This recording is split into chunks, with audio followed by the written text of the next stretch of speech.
Bonjour tout le monde. Aujourd'hui, on se retrouve pour votre info en live, votre rendez-vous syndical où on aborde des sujets variés, on échange avec un expert. Aujourd'hui, je suis avec Clémentine. Bonjour Clémentine. Bonjour Maxime. En fait, ce qu'on va faire tout simplement, c'est qu'on va discuter d'un sujet qui est maintenant un petit peu sur toutes les lèvres et toutes les actualités. On va parler de l'IA.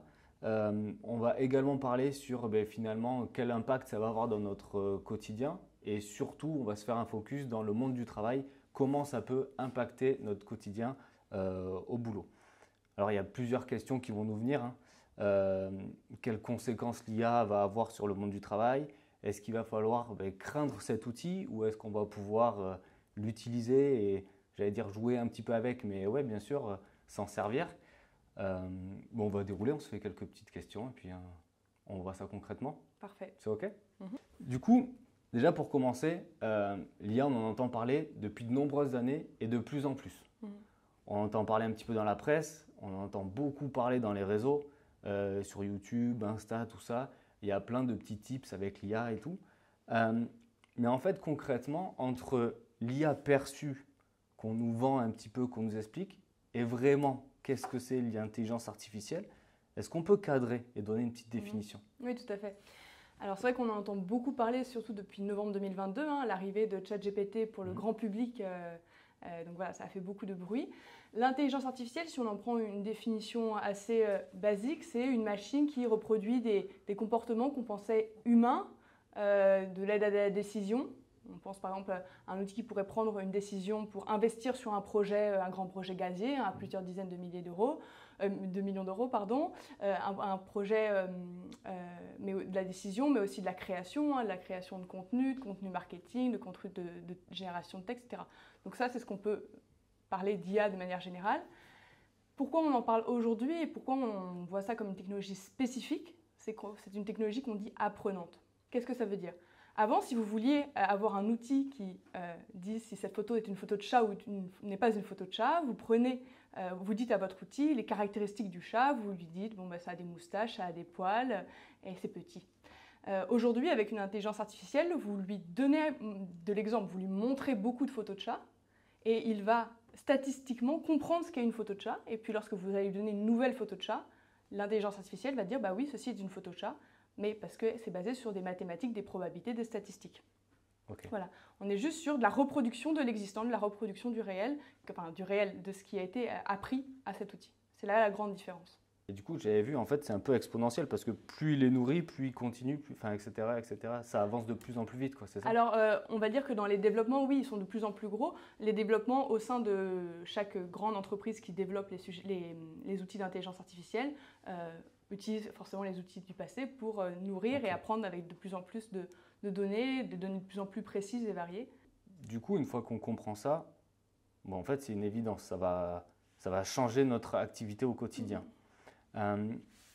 Mais comment on va faire? Parce que quand je t'entends parler, je me dis, ok, ça va être un outil qui va changer notre quotidien, mais d'un côté, ça fait aussi un petit peu peur. Comment on va faire pour pouvoir accompagner ce changement-là en termes, si je prends ma posture, en termes de dialogue social surtout, comment on va faire pour accompagner les salariés dans cette transformation-là et anticiper un petit peu tout ce changement?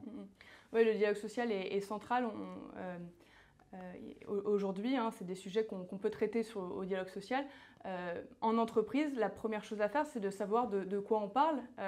L'intelligence artificielle en entreprise, c'est quoi? Au niveau du dialogue social, on a des outils juridiques, tout ce qui est les informations consultations, qui permettent d'adresser ce sujet-là. Donc, on a un outil qui s'appelle les informations consultations sur l'analyse des orientations stratégiques et de leur impact sur l'activité, l'emploi et les compétences. Ce format-là permet en fait de questionner l'entreprise. Quelle est votre stratégie IA? Quels outils vous voulez développer? Qu'est-ce que vous souhaitez investir? Donc là, on parle vraiment de stratégie d'entreprise, de stratégie informatique, d'un point de vue d'un côté. Et en parallèle, on est en droit de questionner sur, d'accord, vous avez cette stratégie intelligence artificielle, comment vous adaptez les métiers, comment ça va avoir un impact sur les compétences, comment vous formez vos salariés. Donc voilà, c'est une façon de mettre à plat la stratégie de l'entreprise et son adaptation de ses métiers et de ses emplois à sa stratégie. Donc ça permet après aux forces syndicales de négocier des accords de GEPP, donc de gestion prévisionnelle des emplois et des compétences. Je vais vous donner un exemple pourquoi c'est central. Aujourd'hui, c'est central d'anticiper l'entrée de l'intelligence artificielle en entreprise parce qu'il y a des effets à long terme qui vont avoir un impact sur l'entreprise elle-même et sur son futur. Si par exemple, je suis un expert de grands projets gaziers, par exemple, avant d'avoir été un expert de grands projets gaziers, qui sait gérer tout ça, j'ai été un expert plus jeune de ces grands projets gaziers, où je faisais des mesures, je faisais des synthèses d'indicateurs, je faisais des comptes rendus de visites de sites, etc. Des tâches que peut-être l'intelligence artificielle peut faire aujourd'hui, des tâches qu'on dit à faible valeur ajoutée, mais qui concrètement en fait sont des petites tâches qui, moi, me forment à devenir un expert plus senior, plus avancé sur les grands projets gaziers, par exemple. Donc voilà, on voit qu'il y a un vrai enjeu d'anticipation collective, donc évidemment de l'entreprise, mais aussi grâce au dialogue social. Donc en fait, là dans ce que tu expliques, il y a un peu une forme de remplacement. On va pouvoir déléguer à l'IA des outils un petit peu, comment on dit, chronophages, des actions chronophages pour pouvoir être focus sur autre chose. Et en plus de ça, ça veut dire qu'à chaque fois que l'IA va rentrer dans notre quotidien et l'affecter de manière significative, il faut que ça passe en CSE. Et nos élus sont forcément au courant et on va pouvoir les solliciter pour avoir des infos. Tout à fait. Okay. L'intelligence artificielle, c'est une nouvelle technologie, premièrement, et c'est un outil qui a un impact sur les conditions de travail. Donc on entre vraiment sur l'information consultation, projet important, nouvelle technologie. Ouais. Donc le CSE doit être informé et consulté sur ces sujets-là. Nous, ce qu'on se dit, c'est que, alors évidemment, il faudrait que le CSE et les métiers soient impliqués dès la conception des outils, mais on sait bien qu'en pratique, c'est compliqué. Ouais. Lors du déploiement, donc lors de l'information consultation sur les projets importants, nouvelles technologies, nous, ce qu'on se dit, c'est que l'outil d'intelligence artificielle, on ne sait pas vraiment quel impact ça va avoir sur l'organisation, sur les métiers, sur le quotidien de l'entreprise et sur les conditions de travail. Nous, ce qu'on dit, c'est que comment on peut être informé aujourd'hui et consulté aujourd'hui sur un outil où même forcément la direction ne sait pas forcément quel impact ça va avoir. Donc nous, ce qu'on se dit, et là je reprends des recommandations du DIALIA, qui est un groupement de réflexion syndicale et de recherche, il faut expérimenter, il faut cadrer avec un accord de méthode et accepter avec la direction de faire une expérimentation peut-être d'1 an, de 6 mois, d'1 an, de 18 mois pour voir quel est l'impact réel sur les métiers, sur les conditions de travail, sur l'organisation du travail et pour pouvoir rendre après un avis motivé puisqu'on aura effectivement testé et puis potentiellement des droits de veto si l'outil a un impact trop négatif sur l'ensemble de l'activité. Et ça, pour finir, moi je l'ai déjà vécu en tant qu'experte. On a déjà expérimenté des outils avec des salariés où on voyait par exemple que les solutions n'étaient pas du tout ergonomiques et ne convenaient pas du tout aux conditions de travail. Et puis voilà, ça impose à l'entreprise de réfléchir et de modifier ces outils. Ce qu'il faut bien avoir en tête, c'est que les entreprises, elles ont un enjeu. C'est que ces outils coûtent très cher. L'intelligence artificielle, ça coûte cher à déployer, à fabriquer. Et elles ont besoin que les salariés adoptent ces outils. Il y a des enjeux d'adoption et elles sont aujourd'hui face à cette problématique. Donc le dialogue social permet aussi pour les salariés, pour la direction, de permettre une plus large adoption en garantissant pour les représentants du personnel des garanties sur les conditions de travail qui vont avoir un impact in fine sur l'absentéisme maladie, sur la fidélisation des salariés aussi. Donc c'est vraiment un enjeu crucial de discuter en dialogue social, ça a toute sa place. Du coup, on comprend très vite que finalement, dans cette évolution, on va avoir des points de vigilance sur lesquels il va falloir être un petit peu focus pour anticiper tout ça. Est-ce qu'on pourrait en lister quelques-uns ? Si on prend les métiers de l'énergie, on a un vrai sujet sur les enjeux de responsabilité. Je prends un outil d'intelligence artificielle qui me permet de faire de la délégation de décision. Par exemple, décider si on investit ou pas sur un projet à plusieurs dizaines de millions d'euros. Si je me trompe, qui est responsable ? Ouais. Bon, ça, j'ai envie de vous dire, c'est que de l'argent. Si on est sur de la maintenance prédictive, sur des chaudières, ou c'est des gros projets gaziers, ou des gros centrales de cogénération, là, on ne parle pas d'argent, on parle de vie humaine. Donc voilà, il y a un vrai enjeu de responsabilité. S'il y a une erreur dans l'aide à la prise de décision, si l'outil se trompe et que le salarié a respecté ce que dit l'outil, ou même si le salarié n'a pas respecté ce que dit l'outil et il y a eu juste ou a eu tort, ou voilà, quelle place on laisse au contrôle humain, quelle place on laisse à l'outil et qui est responsable ?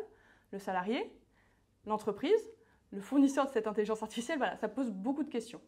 C'est vrai que c'est une vraie question parce que on pourrait se dire on enlève le facteur humain, comme ça, bon, ben, on a un truc plus linéaire et il y a moins de problèmes. Mais après, c'est compliqué de placer toute sa confiance aussi dans un automatisme. Tout à fait. Ouais. On a souvent plus confiance dans un outil qui est censé réputer assez dépolitisé. Hein. C'est un outil qui est technique, donc qui est juste. En fait, non, c'est un outil humain, donc c'est un outil qui a des défauts et qui peut faire des erreurs. Donc là, on est vraiment, bon, je vous ai donné cet exemple de la question, je t'ai donné cet exemple de la question de la responsabilisation, de la question de la responsabilité, mais ça pose aussi des questions en termes de conditions de travail. Si je suis avant ingénieur et que je passe d'un rôle actif à vérifier moi-même chaque boulon, à un ingénieur qui ne fait que de la vérification derrière l'intelligence artificielle, ben, je perds en contenu de poste. C'est beaucoup moins intéressant d'être en posture de vérification qu'en posture d'action. Je peux avoir l'impression d'être déqualifiée puisque en fait, je suis dépendant de mon outil, j'ai plus vraiment confiance en moi puisque je délègue la décision à l'outil. Et puis même, on peut aussi penser à des sujets d'intensification du travail, parce qu'au lieu de me demander de faire, de vérifier de vérifier une infrastructure, on va me demander d'en vérifier 3 par exemple. Donc voilà, il y a beaucoup d'enjeux. Là, je parle beaucoup d'enjeux de conditions de travail, enjeux juridiques, enjeux de conditions de travail. Mais voilà, l'outil n'est pas neutre. Ouais, c'est vrai parce que du coup, je rebondis sur le dernier point que tu as dit. En termes d'attractivité de poste, ça peut être un peu dénué d'attractivité justement parce que si on fait que du contrôle, bon, ben, dans ce cas-là, c'est moins sympa, j'allais dire, pour vulgariser. Voilà, effectivement, on perd du sens. Et puis, en termes de maintien de compétences, ben, on va être que dans le contrôle et pas dans l'action.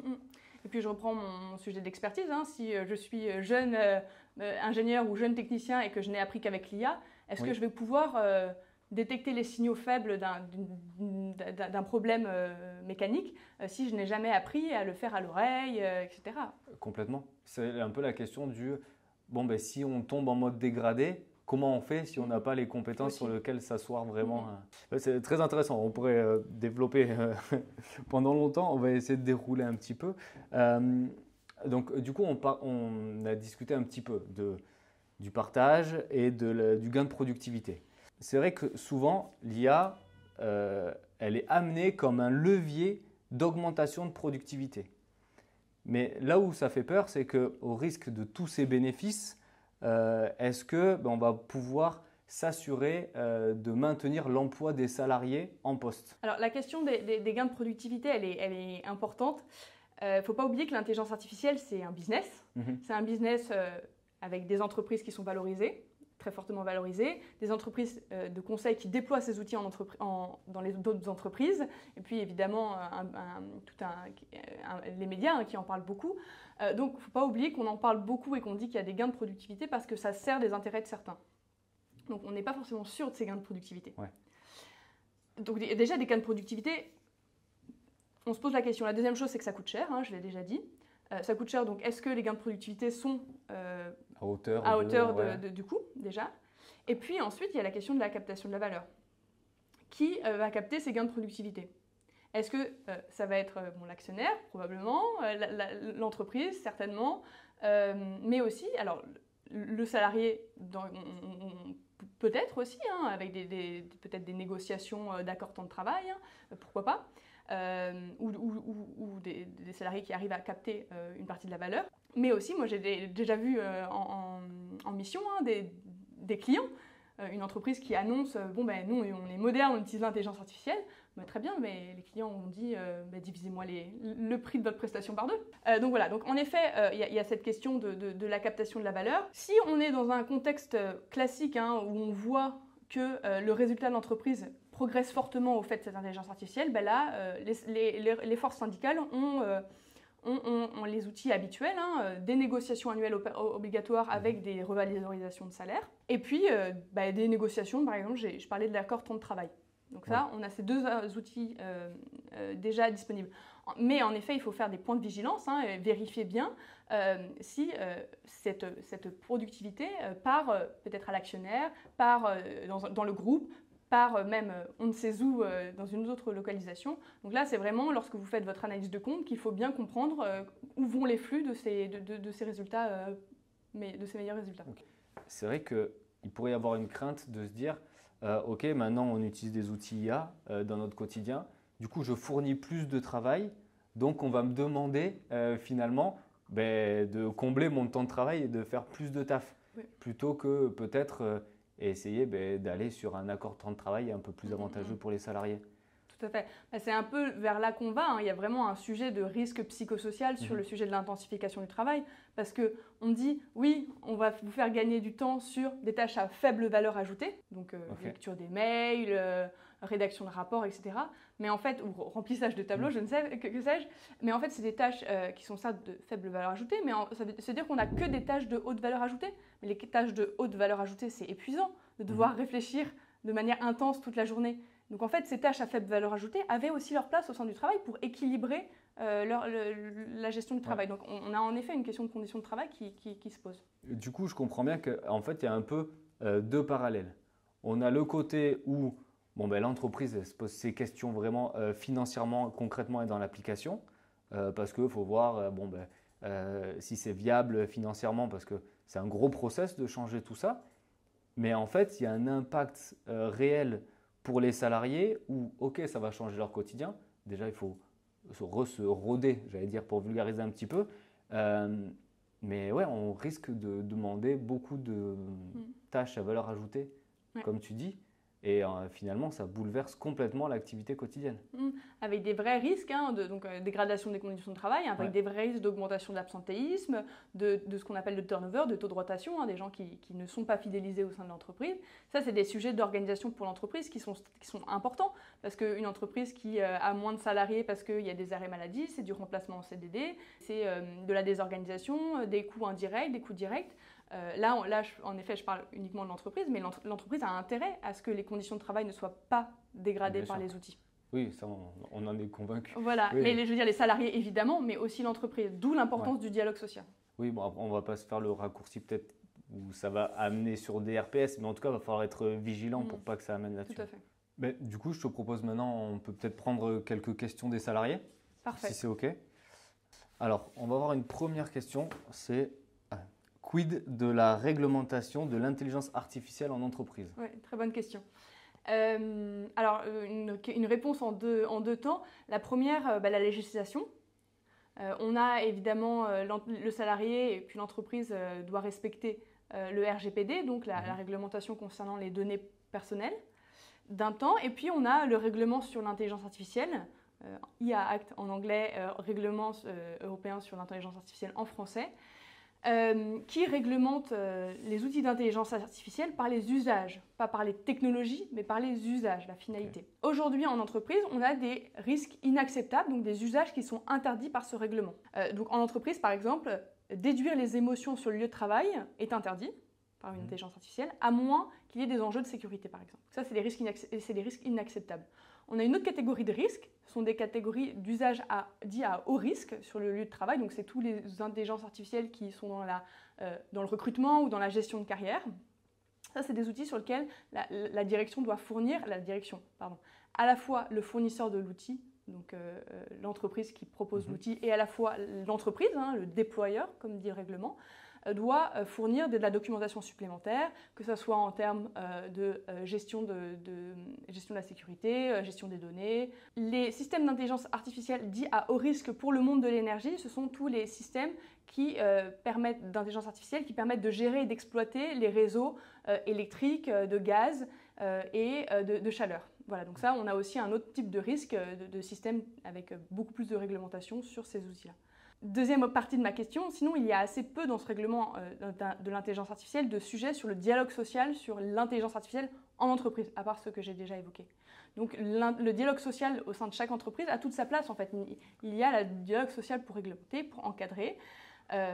Nous, ce qu'on préconise, et là je reprends aussi une des préconisations du DIA, c'est de peut-être réfléchir à des commissions sur l'intelligence artificielle avec des délégués éthiques, une personne qui réfléchit spécifiquement aux enjeux éthiques de l'outil. Donc ça peut être évidemment des enjeux de conditions de travail, des enjeux d'emploi, des enjeux de formation, mais aussi des questions, on a parlé des questions juridiques, de risques, des questions de déontologie, etc.